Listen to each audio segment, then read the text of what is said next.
Hey guys, Billy Davidson here, Davidson Pressure Washing and Painting, Hammond, Louisiana. Thanks for joining us in the video today. I'm going to show you what we're up to. We're getting ready for a huge night of parking lot striping. We got a lot of them. We're going to bring all three machines with us. Right here, we're just basically getting everything prepared, ready to rock and roll. I like to do this at the shop because it's going to be dark here in the next hour and a half, 2 hours. By the time we travel to our location and get out there, we don't need to be working on anything. So what we do before we even leave the shop, we make sure everything's up, running perfectly.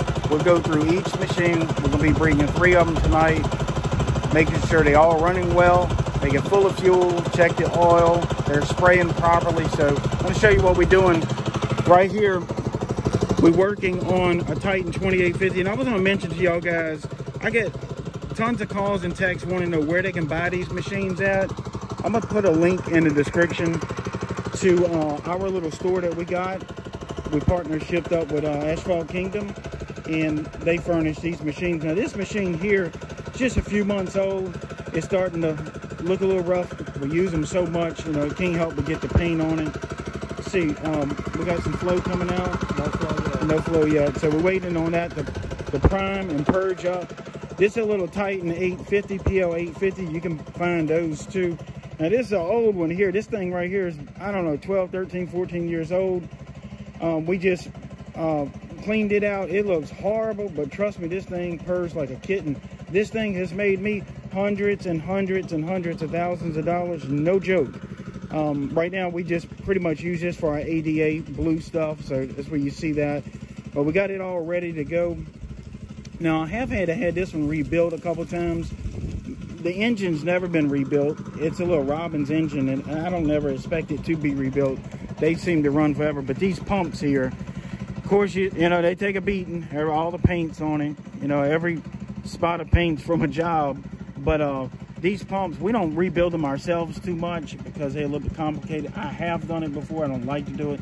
I just usually drop these off, and a few $100s later, the machine's like new, because you replace the pump, the engine still runs. You know, you might change a hose here and there. But other than that, it's like you have a brand new machine every time the pump's rebuilt. And like I said, it's $300, $400, $500. I forget what they charge. But God, it's worth it because that thing's got a bunch of pieces to it. And I'm not all about dropping a spring and looking for it for 3 days. And I'm sure you've done that before. If you have, leave a comment. So this one right here is also a Titan 2850. I got another one in the shop in there that's it still runs. It's a 2800. So we got 4 machines all together, but we're gonna bring these 3. This right here is usually for latex. Powerliner 850. I think you can get these for under $2,500. They got their limitations, but God, man, they are so handy whenever you doing some ADA, parking stripes. I mean, they do it all. You know, it's latex only. Tonight it's great weather, so we can use some latex where we're going. You know, it's got specific applications to it. What I do like about this thing, one man could grab that thing and pick it up. So, and it lays down a great line. I mean, I can't really tell the difference between this PL 850 and this one here. So, let me go ahead and adjust my throttle up on this one. Let me choke it. Is that my fuel might be... Right here. No, is the fuel on or off? I can't see in the camera. Looks off. Okay, that's what happened. We had the fuel off. So let me redo this. I'll show you how easy these things crank up. One pull. And that was out of gas under the choke. Give it a little more power and I'll step away. And that one there's a little Honda engine on it. Like you just seen, the fuel was off. We like to travel with the fuels off. So whenever we brought it back to the shop the other night, we had the fuel off. But I like to travel with the fuel thing off, and I try to run it out of gas. Just those little float valves bouncing up and down the highway is not good for it, so I always recommend it. I know some guys do it, and they have no issues with it. Right here, I'm soaking one of our guns in a little bit of solvent right there to just kind of loosen up some paint. Like I said, we got to get all of this done because all of this is going to a job site tonight. Each individual machine is going to have its very specific need.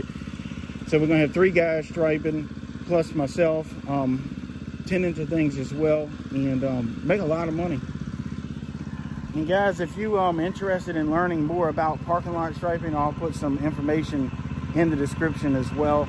Or if you're looking for some of this equipment, guys, man, this stuff right here, it's a little expensive to get into it, but it's a really market that hasn't really been tapped out yet. So if y'all are looking to make some extra money, even as a side hustle. So right here, what you see, and this is what we call purging the system out before we leave out. We make sure we're getting a good little flow out.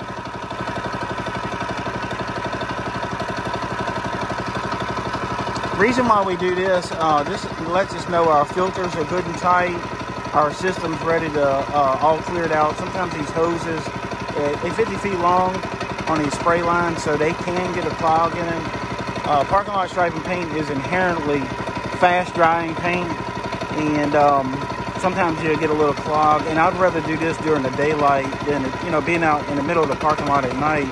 I want my machines to perform perfectly out there, so we do it here. And if we got to take anything apart, a filter or something to clean it, now's the most opportune time to do it.